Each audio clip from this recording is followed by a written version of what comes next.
Businesses need to be flexible and transparent with their customers who face rapid price rises in order to get loyalty in return, according to the Institute of Customer Service. Nearly 6 in 10 consumers, 58%, said low prices would become more influential in choosing where to shop and what to buy, its survey found. But Jo Causon, the institute's chief executive, said value was still vital. Practically, that could include more choice over how to pay. She said customers did not want products and services that were just cheap, with a third, 35%, of those surveyed indicating they would be prepared to pay more to guarantee excellent service. Staff needed to be understanding of the financial pressures their customers faced and offer a range of payment options, she said. And they should also consider giving advice on budgeting or getting the most value out of products. Firms should also gauge whether technology was the best solution to problems and when a discussion with a real person was required.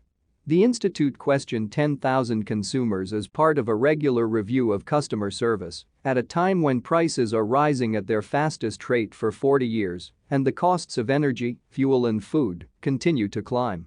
A shortage of skills and staff, problems with supplies from around the world, and the economic environment were all putting pressure on businesses to deliver a consistent service for customers, the institute said.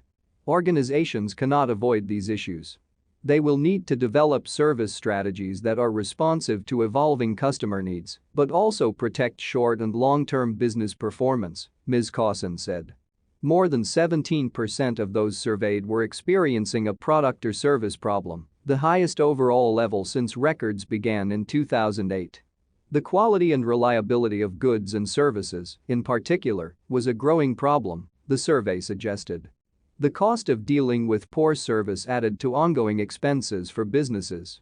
The institute estimated the collective cost to be £9.24 billion a month in staff hours. Ms. Causon said UK firms had got much better at dealing with and resolving complaints, but more work was required to prevent the problems in the first place. A year ago, the institute warned that customers were fed up of companies using COVID as an excuse for long waits on the telephone or late deliveries, but that issue had now clearly been overtaken by the issues relating to the cost of living. However, the institute has also stressed that the problems were not all one way. Some consumers have been violent and abusive towards staff and shops. Recent data revealed 44% of frontline service staff had experienced hostility from customers in the past 6 months, a rise from 35% during the previous 6 months. A quarter of staff who have faced increased hostility said they believed the increase was partly down to the sharp rise in the cost of living and the stress this had placed on customers. The survey follows a critical report from Citizens Advice on customer service performance from energy firms. On Friday, the charity which ranks suppliers using a star rating system said that standards had plummeted to a record low since June 2021, when several suppliers went bust due to high global gas prices. The average waiting time on the phone to speak to a firm was now about 6.5 minutes, compared with just under 4 minutes the year before, it said.